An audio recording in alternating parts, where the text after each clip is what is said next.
பேருந்து பயணம், கூட்ட நெரிசல், ஓராண்டு கழித்து ஊருக்கு செல்லும் ஆர்வம், வயல்வெளியின் ஊடே வறண்ட தார் சாலையில் ஊர் மக்களை சுமந்தபடி ஊர்ந்தது சிற்றுந்து. இருக்கையில் இருந்தபடி இயற்கையை ரசித்தேன்.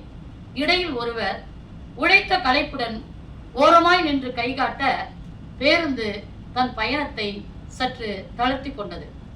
அந்த நடுத்தர வயது மனிதர் பேருந்தில் ஏறியவுடன் அதே வயதுடைய ஒரு பெண் புன்னகைத்தாள்.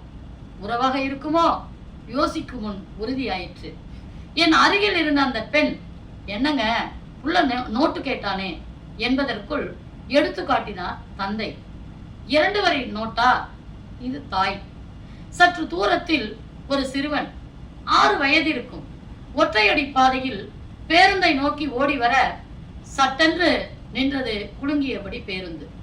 அவன் ஓடி வந்த களைப்பில் மூச்சிறைக்க ஒரு படியில் கால் வைத்தான். உள்ளே இழுத்து கொண்டார் தந்தை. எங்கள் இருக்கை அருகில் புன்னகையுடன் அவன், அம்மா. ஆங்கிலத்தில் நான் தான் முதல் வரிப்பெண், தமிழிலும் என்றபடியே ஏட்டை காண்பித்தான். முத்து முத்தாய் எழுத்துக்கள். எனக்கு என்னடா தெரியும்? சிரித்தபடியே கேட்டார். தந்தை நின்றபடியே சிரித்தார். அப்பா, என் 2 வரி நோட்டு எடுத்து நீட்டினார். அவன் முகத்தில் தான் எத்தனை மகிழ்ச்சி! என் தமிழ் நோட்டு நாளைக்கு எழுதணும் என்றான். அடுத்த நிறுத்தம். மூவரும் இறங்கினர். இருவரின் கைகளை பிடித்தபடி இடையில் நடந்தான் சிறுவன். நாளைக்கு எழுத நோட்டு கிடைத்த மகிழ்ச்சியில் இந்த காட்சி என் மனதுக்கு சொல்லனா மகிழ்ச்சி. ஒரு ஆசிரியராய் நான் அகமகிழ்ந்து வாழ்த்தினேன் மனதிற்குள். என்னை போல இவனும் பின்னாளில் வெளிர்வான்.